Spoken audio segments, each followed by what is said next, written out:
welcome back to another episode of TubeTalk. After our week off, Kate, Yes, it's lovely to have you back. thank you. Second week of the school holidays, we had a little break, didn't we? It Yes, was fun. it's really very fun. And we are now getting to the end of the racing season.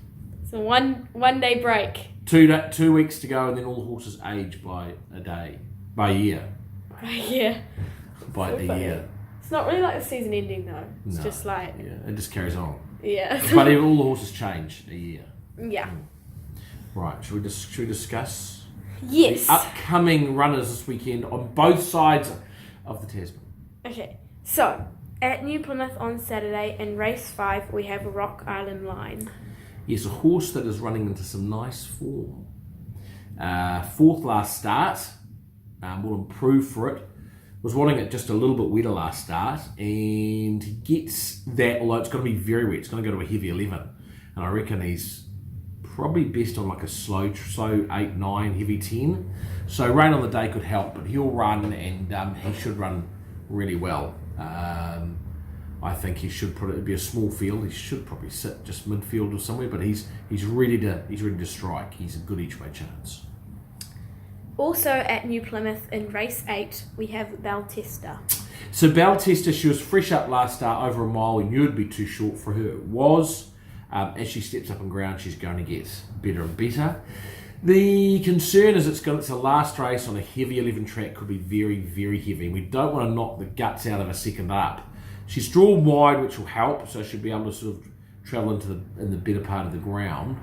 But we are just mindful about how heavy it'll be. So on her ability and form, I think she's a very good chance. Well, on her ability. Ignore her form because she said basically 2 fresh up runs over a distance is too short. But if the track looks like it's going to be really bottomless, we might just scratch her and wait a week. I'd rather see her run on a heavy 10, sort of slow 9, slow 8 kind of surface. Cool. Then at Flemington on Saturday in race 1 we have Alwa. And interesting, so he's going to be our first runner on the weekend, and he's in Australia. Usually they're the last one. He's the first. He happens to be in race 1. He's racing quite well, but he's just not. He's either last start was 1800, probably just a touch too short, and he keeps striking tracks. They're just a bit too wet for him.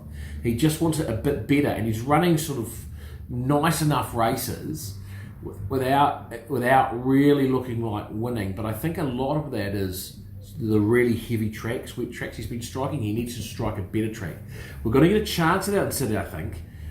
It's fine and the track's improving. It was a soft 7 when the fields came out during the week, but by Saturday it might be back to a soft 5, at worst a soft 6, and so that'll really suit him. Barrier 2's got only 54 kilos, 2,000 metres his favourite distance, and he's won at Flemington. So he should be able to travel up a bit handier, and he's got a good chance of running well at long odds. So then on Sunday at Oamaru we have Aristotle, who is in race 5. An enigma of a horse, Katie. He's got a lot of ability, but he's just not giving us 100%. So he ran 3rd a few starts ago, then he ran 4th last start where he was close to winning, and he was there, and he went up to win. He just kind of is holding himself, but he's getting more confidence. If he decides to put his best foot forward, he'll win. It's that simple. He's got a really good barrier draw, Ryan Elliott riding, which is great.